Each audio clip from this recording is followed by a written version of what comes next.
এই যিটো খহনীয়া অঞ্চল প্ৰায় 1.5 কিলোমিটাৰ দৈৰ্ঘ্যৰ এই খহনীয়া অঞ্চলটোৰ পৰিদৰ্শন কৰা হ'ল আৰু আমাৰ অসম চৰকাৰৰ মন্ত্ৰী পীয়ুষ হাজৰিকা ডাঙৰীয়াই সমগ্ৰ অসমতে য'তেই বানপানী খহনীয়া হৈছে তালৈকে গৈ ততাতৰীয়াকৈ চৰকাৰৰ তৰফৰ পৰা পদক্ষেপ গ্ৰহণ কৰি ৰাইজক নিৰাপত্তা দি আহিছে। যদি ইয়াতো তেখেতে মোক কৈছে যে 1.5 কিলোমিটাৰ অতি শীঘ্ৰে ইতিমধ্যে কাম আৰম্ভ কৰিলেই, কাম কৰি আছে আৰু 3.5 কিলোমিটাৰ আগন্তুক দিনত কাম কৰা হ'ব।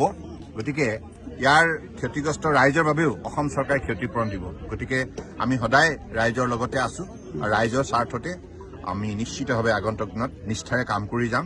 এই কথাটো আমাৰ তৰফৰ পৰা আমি ৰাইজক জনাইছো। স্থায়ীভাৱে কি প্ৰদৰ্শন ব্যৱস্থা স্থায়ী কামেই হ'ব। এইটো যিটো কাম হ'ব স্থায়ী কাৰণে হ'ব, টেম্পৰাৰী নহয়। সৰ্বানন্দ সোণোৱাল ডাঙৰীয়াই ইতিমধ্যে ক'লে যে 1.5 কিলোমিটাৰত এতিয়া ইৰোজন চলি আছে।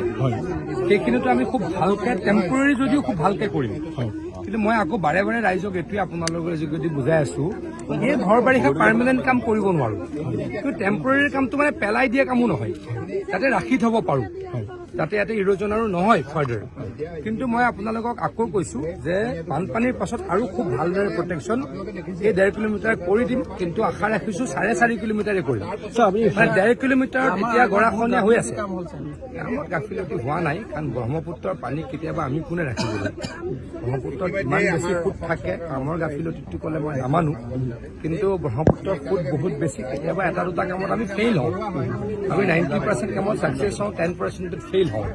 কিন্তু মই আপোনালোকক এটা কথা দিছো, কাম নকৰাকে নাথাকো, আমি টেম্পৰাৰীও খুব ষ্ট্ৰংলি কৰিম আৰু অক্টোবৰ মাহৰ পৰা পাৰ্মানেণ্টলি ভালকে কাম কৰিম।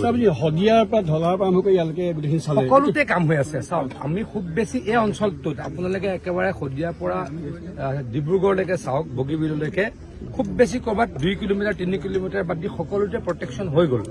এই অঞ্চলত 4.5 কিলোমিটাৰ প্ৰটেকশ্যন কৰিব লগা আছিলে, এইটো কৰি দিয়া।